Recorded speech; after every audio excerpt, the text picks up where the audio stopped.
Adelante, Ya la Néstor. tenemos, ya la tenemos, ya he escuchado con atención tu comentario también, Miguel Ángel. Está con nosotros la doctora Olenka Ochoa Berreteaga. Ella es experta internacional en temas de desarrollo sostenible y seguridad.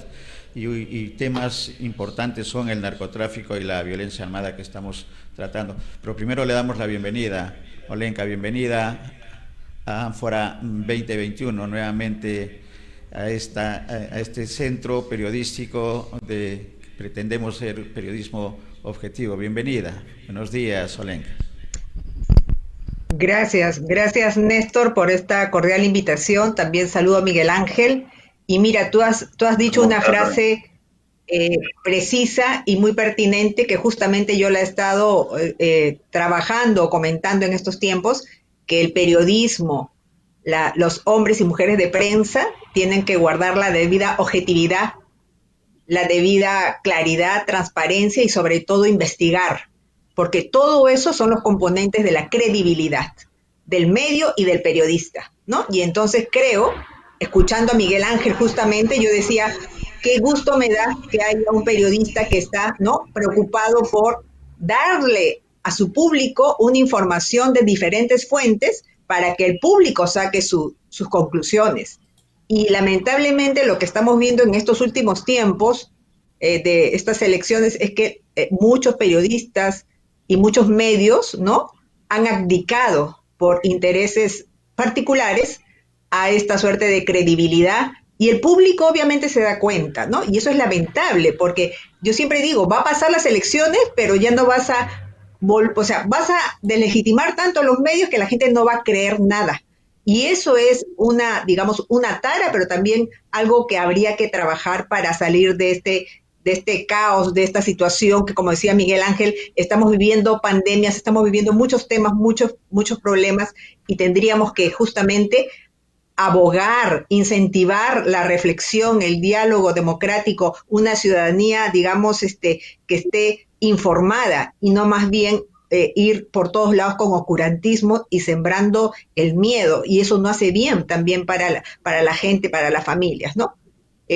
Bueno, dicho esto, yo quisiera también, digamos, ligar algunos temas que han estado en estos últimos días, ¿no? El más terrible, el más horroroso por sus impactos ha sido obviamente esta masacre, que todo el mundo condena, obviamente, pero también creo que el día anterior hubo también un debate, ¿no?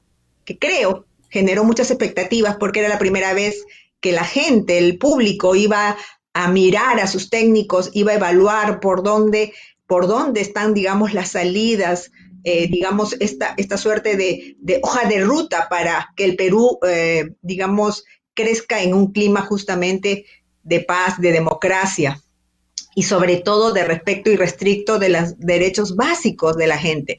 Y de alguna manera, viendo yo el debate, la verdad es que las expectativas se quedaron ahí, ¿no? Porque creo que no ha sido un debate como se esperaba.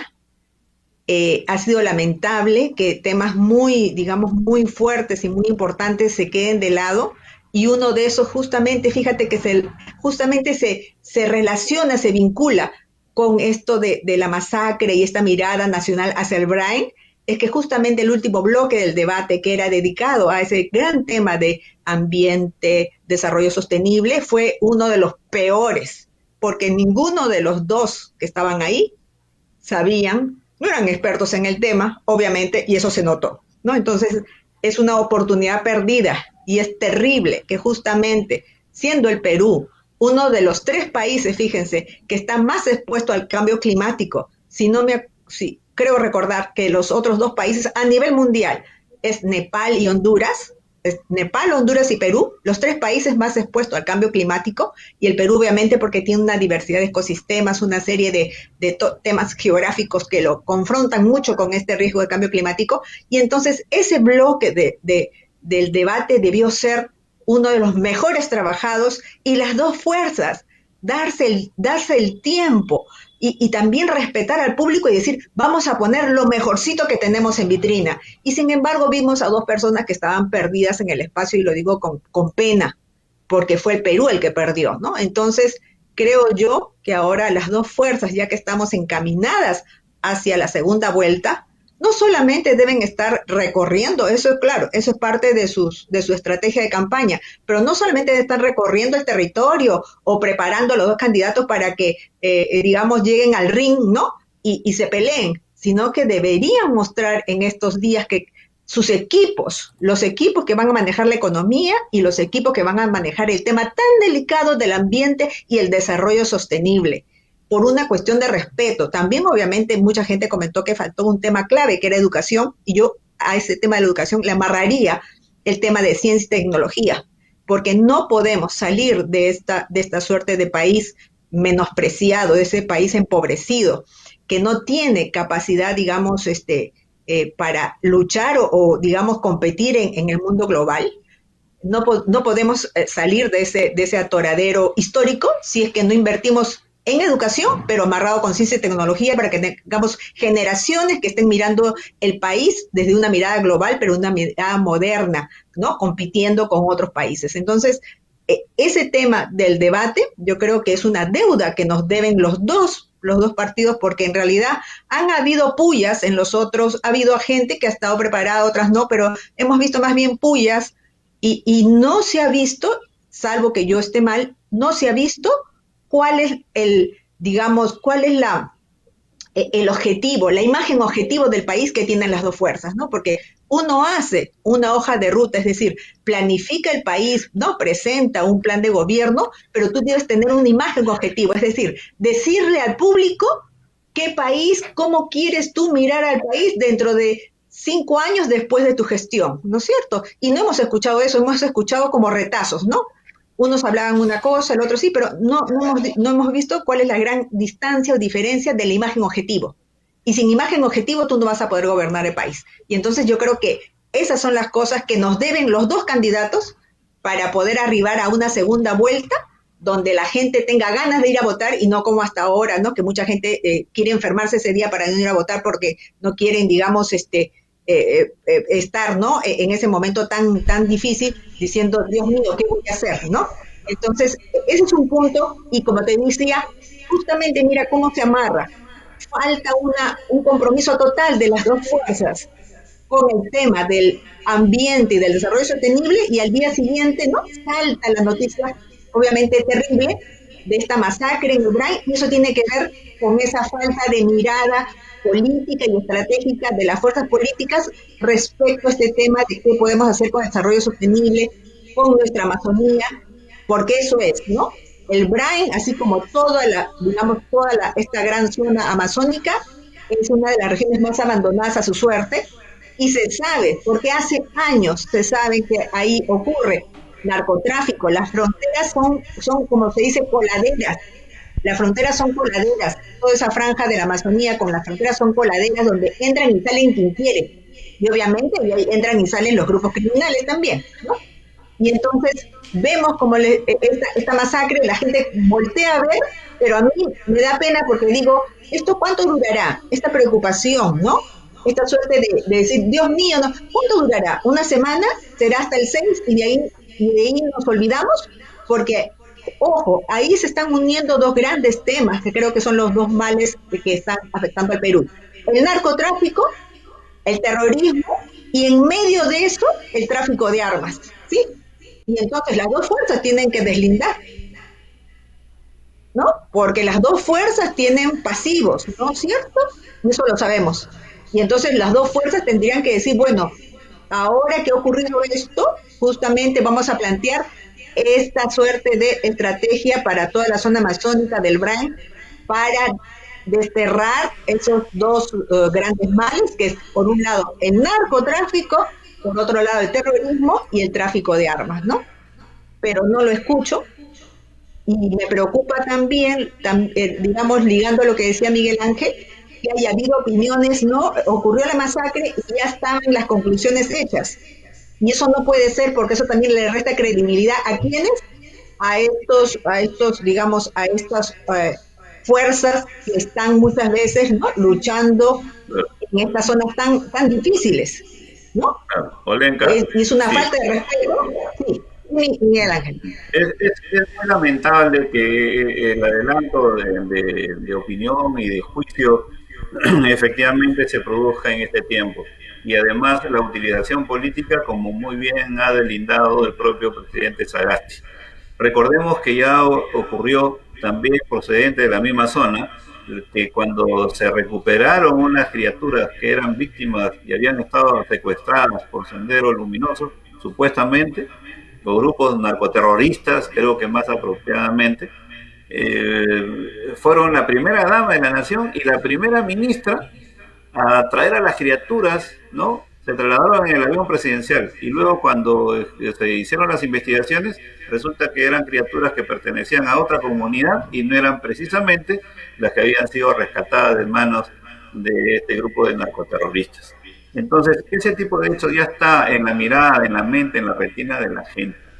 Entonces, eso como una conclusión en todo caso de mi parte. El otro tema, y más aún, nosotros que hemos estado en la zona del terrorismo hace 30 años, o sea, no nos pueden así nomás engañar. Estuve a finales del gobierno militar recorriendo la zona de Ancash con uno de los que fue ministro de Educación, el general Guarloche Rodríguez, ¿no? Entonces hay toda una historia detrás de ese asunto, pero él decía, sabemos que se está preparando el terrorismo por acá. Correcto, entonces efectivamente cuando estuvimos haciendo esos recorridos, había unas luminarias en los cerros de Pomabamba, de Huari, ¿no? Alusivos a Sendero Luminoso. Pero cuando ingresó inmediatamente después el presidente, el arquitecto Fernando Belaunde, evidentemente tuvo el pésimo desliz de decir que se trataba de una banda de avijeos. Entonces ya hay antecedentes históricos sobre lo que ha pasado en el Perú y creo que tenemos que ser tremendamente responsables con el tratamiento de estos hechos de violencia, porque ningunearlos, tratarlos por encima y creer solamente en una fuente es volver a épocas asiagas que no queremos que se repitan. Ahora, con el comentario que has hecho, Olenka, permíteme decirte que, mira, estamos totalmente de acuerdo con lo que acaba de manifestar, y eso lo hemos dicho el día lunes, que estamos realmente desconcertados con la tamaña irresponsabilidad como se ha tratado este debate técnico. Que salgan algunos personajes, analistas, a decir a favor de cada uno de los lados, seguramente hay algunas fortalezas, pero si en una evaluación de 0 a 100, yo no paso en ninguno de los casos del 30. ¿Por qué? Porque a mí me parece que ha sido una afrenta, una burla al país. No te puedes presentar solamente con el interés de dar algún mensaje político y no la cantidad de problemas que tenemos que resolver. Y ni siquiera en ninguno de los dos casos, por más preparados que supuestamente haya ido la gente de Fuerza Popular, ni siquiera nos han mostrado una visión de futuro para el país. ¿Cómo quieren dejar el Perú? ¿Cómo y qué bases quieren sentar para que el Perú tenga viabilidad? Entonces, repetirme lo que ya se ha anunciado otras veces, y yo te digo además con conocimiento de causa, porque me he pasado tantas horas leyendo documentos, preparando documentos, y luego los discursos y las exposiciones para presidentes o ministros de Estado, para que me vengan a repetir lo mismo, viene a ser algo así como un listado de lavandería. Y eso para mí es una afrenta, una burla al país. Adelante, Olenka, honesto. Claro, y de lo que se trataría, si me permites, para completar el comentario de Olenka, de lo que se trata es qué es lo que hay que hacer ahora. Ahora, al margen de las investigaciones y todo de lo que ocurrió en el verano, estamos hablando ya del desarrollo sostenible del país como país. En estos 5 años, ¿cuál es el diagnóstico, Olenka, y las recomendaciones que se tienen que hacer en este plano inmediato de 5 años? Sí, mira, Néstor, creo que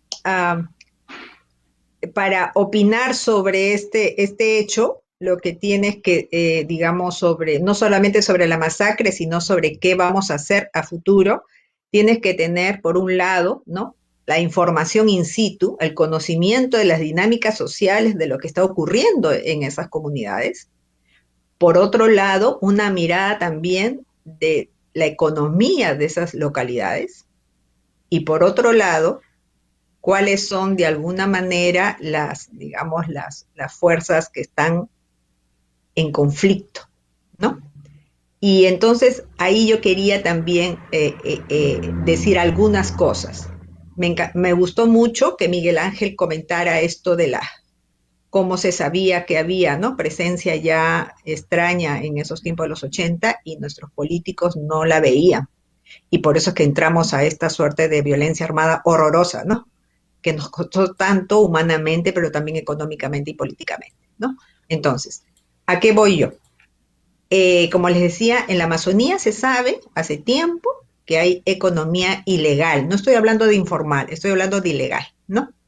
Hay tráfico, como les decía, obviamente tráfico de drogas, pero también hay minería ilegal, hay presencia de tráfico de personas, ¿no? Mafias de explotación sexual, también de explotación laboral, son mafias, no son grupitos, no es una persona, son mafias. Y por otro lado también hay todo este problema de la tala ilegal, por poner algunos ejemplos de lo que ocurre en la Amazonía. Y eso las personas que de alguna manera conocen, ¿no?, han estado, lo saben y lo comentan porque para nadie es un misterio. Pero yo lo que quiero es colocar esos grandes temas de la economía ilegal, sin hablar de la informal, sino de la economía ilegal, amarrado con el tema de la economía, ¿no? O sea, es cómo es que hay digamos, hay una suerte de criminalidad de tráfico que habla de economía ilegal, pero cómo a su vez esa economía ilegal nutre la economía, entre comillas, oficial, ¿no? Y eso es, creo, también lo que ha pasado en el Perú, porque muchas veces algunos estudiosos del tema decían que parte del boom económico, ¿no?, de esta suerte de cómo se mueve el Perú económicamente, el crecimiento en muchas regiones, está basado muchas veces en la economía ilegal. Y entonces en la Amazonía básicamente está funcionando eso, o sea, parte de entre comillas, el funcionamiento de la economía oficial está basado en los recursos que vienen de la economía ilegal. Pero ¿cuál es la tragedia ahí? Que hay mucha gente que justamente por no tener una oferta, ¿no?, de trabajo, no tener posibilidades de salir adelante por su cuenta y por su propio esfuerzo, no tiene otra que irse hacia la economía ilegal. Yo estuve hace muchos años digamos, por una cuestión laboral que tuve que capacitar a funcionarios públicos en Ayacucho y algunas zonas cercanas al Brain, y tuve, digamos, el privilegio de hablar con muchos funcionarios honestos que estaban trabajando el tema justamente de esto de la violencia que había en esa zona. Y me acuerdo mucho que hablando con fuerzas policiales, porque también nos tocó de alguna manera llegar con este material para entregárselo a estos funcionarios, me acuerdo mucho que un policía que conocía mucho la zona del Brain, preocupado, nos decía, ¿no?, cómo es que familias enteras se iban hacia las zonas cocaleras, porque no encontraban trabajo, o sea, su producción agrícola era miserable, ¿no?, porque o sea, no podían sobrevivir de la agricultura familiar, iban a las zonas urbanas, conseguían empleos miserables también, y entonces su salida era irse a las zonas cocaleras, y entonces me decía que estando unos meses nomás del año, podían conseguir ingresos que les servía para vivir todo un año, o sea, estabas 3 meses y con eso sostenías a tu familia un año. Pero él iba más allá y me decía preocupado, fíjese, me decía, ahora muchos jóvenes también están mirando como su posibilidad de salir adelante, irse a esas zonas, porque la sociedad, el Estado, todos no les damos ninguna otra oportunidad. Entonces él hablaba, digamos, con mucha preocupación de cuánta gente joven se estaba yendo, y también nos dio un dato importante, que muchas familias se iban a la zona del Brain a sembrar, ¿no?, durante meses y dejaban solos a sus hijos. Y entonces ahí a mí se me prendió el foco porque me pareció recordar mucho la historia de Centroamérica, las pandillas y todo este problema de violencia juvenil que hay en Centroamérica, porque lo que me decía el policía era, fíjese señorita, me decía, se van las familias, dejan a sus hijos pequeños, a veces sin ningún cuidado familiar, de repente a cargo del hermano mayor, y sí, esos chicos reciben dinero, sí, reciben porque les mandan, ¿no? Pero no hay quien los cuide. Y entonces yo me acuerdo que en esa oportunidad que estuvimos bastante tiempo por allá, conversábamos por otro lado con jueces, con gente dedicada al tema de la juventud, ¿no? Al tema, digamos, de la violencia, etcétera, etcétera, y nos decían que ellos estaban aterrados por la cantidad, digamos, cómo había aumentado, ¿no? El alcoholismo en los más jóvenes, incluyendo adolescentes, cómo había aumentado las peleas callejeras de los más chicos, ¿no? Y entonces ahí por eso les decía que me pareció mucho, digamos, muy semejante la situación de Centroamérica, donde muchos padres se van a Estados Unidos a conseguir dinero, obviamente les mandan remesas a los chicos, pero los chicos no tienen ningún cuidado, nadie que vele por ellos y entonces ahí hay un caldo de cultivo para, digamos, una violencia juvenil o conductas antisociales, ¿sí? Y eso lo estoy diciendo hace más de 10 años, ¿sí? Se sabía cómo estaba la cosa. Y por otro lado, también el INEI, que es nuestro Instituto Nacional de Estadística, ha levantado también información, data sobre el Brain, cosa que me parece maravillosa. Yo siempre, digamos, cuando capacito, invito a todos y también aprovecho esta para invitar a todos a que revisen la plataforma del INEI, que tiene información importantísima, relevante sobre la problemática nacional. Y también el Brain, mejor dicho, el INEI había levantado información en el Brain y ahí se veía también que en el Brain la población es eminentemente joven, fíjense, ¿no?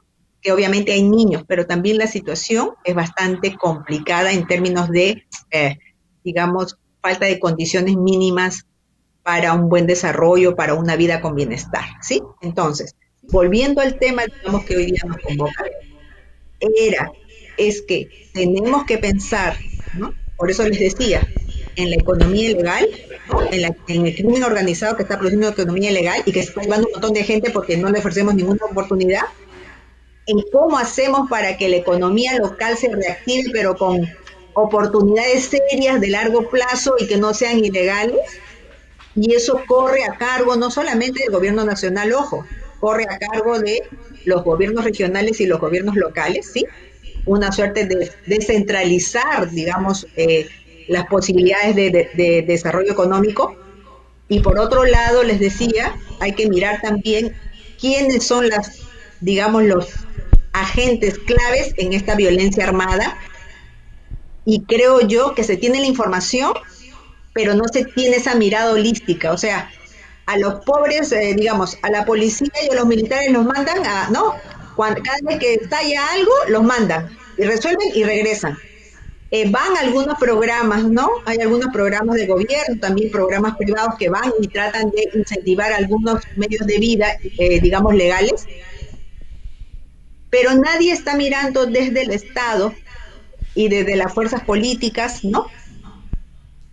Cómo hacer una estrategia integral para erradicar, como se dice, las condiciones sociales y materiales de la presencia de ese crimen organizado, ¿sí? Y entonces, si no se tiene esa mirada, vamos a tener el crimen organizado por 20, 30 años en el Perú, porque no resolvemos el tema de la economía local y de las oportunidades. Y por otro lado también quiero abrir ya el tema a lo global, y por eso es que era mi indignación con el debate, era que cómo es posible que en el debate no hayan salido, ¿no? Digamos, comentarios sencillos sobre cómo vamos a hacer para que el país se ponga la camiseta, ¿no?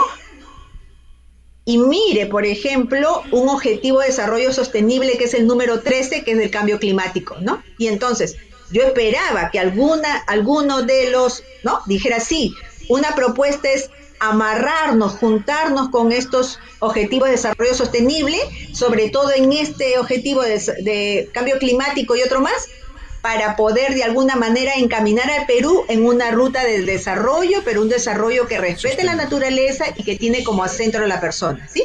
No hubo nada. Tampoco, por ejemplo, se trabajó este debate del acuerdo de Escazú, que está en debate. Y ahí yo quiero poner también los puntos sobre las CIES, porque se habla mucho de la masacre, pero no se habla de la amenaza constante y las muertes a los que son líderes indígenas y defensores ambientales en la Amazonía. Todo el mundo se calla la boca, no quieren mirar. Y entonces un medio bien sencillo para tratar de enfocar nuestros esfuerzos sería que el Estado peruano diga, vamos a seguir los lineamientos del Acuerdo de Escazú. Y por otro lado, ya hablando de la población, digamos, civil, tenemos varias resoluciones del Consejo de Seguridad de Naciones Unidas, la 1325, la 1820 y otras más, que hablan cómo proteger, implementar estrategias de pacificación en zonas que están copadas por el conflicto, digamos, por el conflicto armado, por la violencia armada, pero también por el posconflicto, que es un poco la situación que vivimos en el Perú, porque en el Perú vivimos una situación de posconflicto, digamos, en la costa, pero de conflicto activo en la Amazonía. Y entonces hay muchos instrumentos. Estamos, digamos, a mí por eso me indignó no ver en el debate que nadie manejara tantísimas herramientas que están puestas ahí con lineamientos, con cuestiones muy sencillas para aplicar, pero bueno, es parte de lo que tenemos nosotros que evaluar. Sí, Olenka, hay una deuda que seguramente, me refiero al tema técnico que con precisión lo reiteras, que esperemos que los dos candidatos presidenciales, a raíz, además de lo que ha ocurrido en el Brain, lamentable, puedan hacer algunas precisiones. Yo quería retomar un poco al tema del Brain, antes de entrar al tema macro de desarrollo sostenible para nuestro país, Olenka, para hacer una referencia y que permita tu comentario y de Miguel Ángel también la participación a una intervención que hemos tenido ayer, una entrevista con el doctor Luis Campos Vaca, que ha sido varias veces presidente del Instituto de Investigaciones de la Amazonía Peruana y que lamentablemente este instituto que tenía autonomía ha perdido la autonomía y lo decía ayer Campos Vaca. Y es el referido al desarrollo sostenible del BRAEN. El IAP hizo convenios con los gobiernos. Primero el IAP estaba conformado por los representantes, por los gobernadores regionales, ahora no lo está. Le han quitado toda la posibilidad, lo han convertido en un ente administrativo nada más. Eso, responsabilidad del Estado. Pero ¿qué hizo durante la gestión de Campos Vaca? Porque luego de eso viene toda este cambio de objetivos y un poco que le cortan la mano a la investigación que tenía y que realizaba el IAP. Hizo convenios con los gobiernos locales. ¿Para qué? Para manejar el tema de la acuicultura, el tema del desarrollo sostenible de las especies maderables, incluso fueron más allá, la recuperación de las prácticas de medicina natural y el uso de las plantas medicinales ancestrales por parte de las etnias. Eso se ha quedado en el camino. Entonces, lo que queremos decir, y para el comentario Olenka y Miguel Ángel, es que proyectos e investigación en el BRAEN existen y lo que se tiene que hacer es reactivar eso y devolverle en todo caso también en ese escenario al Instituto de Investigaciones de la Amazonía Peruana, porque lo que recomendaba Campos Vaca era que había adelantado convenios para convertir también un instituto de investigaciones del Ande, un instituto de investigaciones con la misma concepción del IAP para la costa peruana. Eso quedó en el camino, pero creo que estamos en los tiempos de cambios y que eso tendría que volver a la agenda de los gobernantes que vamos a tener estos 5 años y quizás trabajar con un plan que lo hemos escuchado en algunas oportunidades anteriores, Olenka, de tu parte, de trabajar un plan de desarrollo sostenible a 25 y a 30 años, que sería lo ideal. Dicho eso, los comentarios de ustedes, por favor. Sí.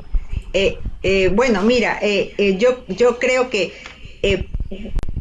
lo básico en este momento es, por decirte, hacer una estrategia. Ya no hablo de plan porque en Perú hay muchos planes y luego se encarpetan, sino una estrategia muy sólida, pero donde estén representadas las fuerzas vivas. Y ahí quiero decir, nada va a salir bueno desde, digamos, el escritorio de un burócrata que se ponga a pensar el Perú o a escribir qué va a hacer. Tampoco va a salir nada bueno si solamente un sector, un ministerio asume algo o una pequeña oficina. Tiene que haber una estrategia para el BRAEN y yo diría para la Amazonía, donde estén presentes varios sectores con una titularidad, obviamente, para que comprometa también a los sectores, que puede ser, como se dice, el vicepresidente o la vicepresidenta, como quieran decirlo, pero tiene que haber alguien de alto nivel, pero sobre todo en esa estrategia tienen que estar presentes y todas las organizaciones que están presentes en la Amazonía. Estoy pensando en todas las organizaciones, por ejemplo, representantes de los pueblos originarios, que son los que la sufren, porque en los territorios indígenas, en las comunidades indígenas se sabe quiénes están, ¿no? ¿Cómo pasan, no? Sí, esos son los narcos, esos son los terrucos, esos son los talados. Lo saben. Y por supuesto, ellos están, como se dice, en medio como un sándwich, porque ya lo hemos visto con esta tragedia del Brain, y lo que decía el juez de paz era penoso, ¿no? Que decía el juez de paz, yo estoy subiendo, ¿no? A las zonas buscando que vengan las fuerzas policiales o los militares que vengan a la zona, pero hasta ahora no lo consigo. Y entonces imagínense esa situación de indefensión de estas pobres, digamos, de estas personas víctimas muchas veces de este crimen organizado, ¿no? Entonces, falta una estrategia muy bien pensada que una la cuestión de paz, seguridad y desarrollo, si no, no se puede hacer nada, pero con la presencia de las comunidades, de todas aquellas organizaciones que están trabajando en la zona y que están viviendo en la zona para que pueda salir adelante. Pero por otro lado también, como les decía, es también que el Estado peruano y de repente el nuevo gobierno asuma mucho de los lineamientos de la agenda, digamos, de la agenda que vienen del desarrollo sostenible, ¿no? Porque hay, por ejemplo, dos temas que siempre estoy de alguna manera remarcando. Para preservar la Amazonía, uno le tiene que dar salidas a la gente, ¿no? Salidas económicas, pero también tendrías tú que crear una suerte de bono verde o canon, ¿no? Canon verde, canon agua, para que de alguna manera las poblaciones que están en esos territorios de la Amazonía vean que no tienen que talar, que no tienen que, digamos, arriesgarse a ligarse a la minería ilegal, sino que ellos justamente por preservar esa Amazonía, esos ecosistemas, reciben una especie de apoyo para que no tengan justamente que ir o a hacer cosas que, digamos, trabajos, digamos, miserables, que no ganan nada, o meterse a la economía ilegal. Entonces, hay que pensar bien en bono verde, en bono agua, porque acuérdense que el ecosistema amazónico no solamente es el pulmón del planeta en términos de toda la, digamos, potencia verde que tiene, sino que también es un gran productor de agua y de oxígeno del planeta, ¿no? Entonces, hay que pensar, como les digo, en medidas macro, en medidas micro, pero ahí tiene que haber un componente de participación importante, porque si no escuchamos a la gente, si no estamos, digamos, mirando y amarradas a sus dinámicas, no vamos a solucionar este gran tema, ¿no? Y el otro problema que también les decía, hay que comprometer, por ejemplo, el Estado hasta ahorita, el Estado peruano no aprueba el plan nacional referido a la resolución 1325 del Consejo de Seguridad de Naciones Unidas, ¿no? Que habla de mujeres, población civil en riesgo, digamos, en estos contextos de violencia armada o de posconflicto, pero que también le da un rol especial a las organizaciones para que puedan de alguna manera participar en los procesos de pacificación. Y eso es otro de los temas que también tenemos que trabajar fuertemente. Tenemos que hacer estrategias de pacificación en la Amazonía y en el Brain, porque el conflicto social está muy fuerte y ustedes saben que un conflicto social puede derivar en violencia armada, ¿no? Entonces, esos serían de alguna manera mis pequeños aportes para este gran problema. El tiempo es complicado, ¿no? Pero soluciones y estrategias horizontales, creo que esa es una de las conclusiones, Olenka. Y el otro tema que aportaría también es el tema de los bonos de carbono que está presente y que no se está utilizando de manera adecuada en la Amazonía. Sabemos que los compromisos profesionales, Olenka, son medios complicados por los tiempos. Si pudiéramos con Miguel Ángel tener una conversación de una hora, con gusto la haríamos, pero sabemos que los compromisos están dados. Eso significa que, como siempre decimos nosotros, Olenka, queda para la agenda de la próxima semana, espero que tus tiempos lo permitan, para poder conversar post debate presidencial de los dos candidatos, para poder evaluar si el consejo y la experiencia y el conocimiento de Olenka ha sido atendido, porque realmente somos un medio que tiene atención por parte de congresistas electos y también de las dos posiciones.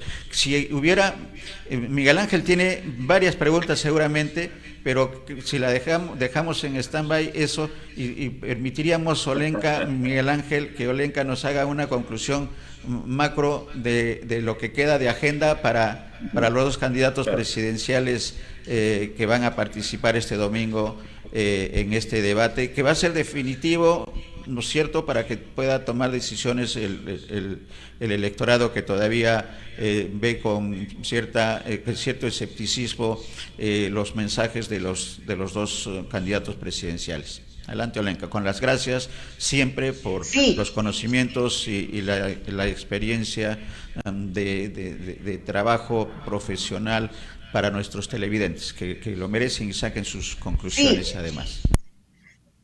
Gracias, Néstor. Gracias, Miguel Ángel, por esta oportunidad. Sí, solamente yo les pediría, por favor, porque ya estoy en onda ya de rogar, por favor, que se preparen los candidatos, que honren su palabra, que si los van a decir algo y se van a comprometer, aunque sea con una cosa, que la cumplan, porque el país ya no soporta más cinismo ni más improvisación.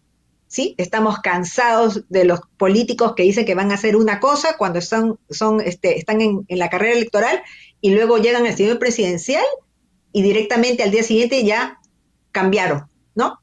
Y hay también que decir que no puede haber más improvisación, que se tienen que preparar, que tienen que mostrar, tienen todavía algunos días valiosos para mostrar equipos, porque no podemos votar por una persona ni por la carita que nos cae más simpática. No podemos meter más, digamos, no podemos cometer más errores porque ya el Perú ya no soporta más. Y lo otro que también quiero decirle a los políticos, que se comprometan sobre todo con la gente, que la está pasando muy mal, porque no solamente aquí hay pobreza, sino hay toda esa suerte de vamos a vivir la pospandemia y ahí hay que invertir mucho. Y entonces también ahí un mensaje que tienen que dar los políticos y también los periodistas es dar esperanza al Perú. No podemos seguir con esta suerte de batalla campal, ¿no? En muchos medios que lo único que están generando es odio, incentivando más a la violencia, ¿no? Y ahí sí, también les comentaba yo creo, no sé, en alguna de las entrevistas, que no se puede incentivar el odio porque uno no sabe si puede uno prender la chispa y esto se incendia. Y recordar ahí, por ejemplo, ¿no?, el triste caso de Ruanda, donde luego de ese que hubo en Ruanda, se llevó a la Corte Penal Internacional a varios periodistas y a una radio en especial, acusados de incentivar el genocidio, ¿no? Entonces, ahí a los periodistas yo les pido que bajen los decibeles y que recuerden que su palabra es poderosa y que ellos no pueden incentivar al odio y la muerte cuando estamos viviendo una pandemia. Lo que tienen que incentivar es ellos, por obligación moral, es al diálogo y dar esperanza al país. Eso sería mi pequeño mensaje. Muy bien, con las gracias y con la agenda pendiente. Gracias a ustedes. Olenka, muchas gracias.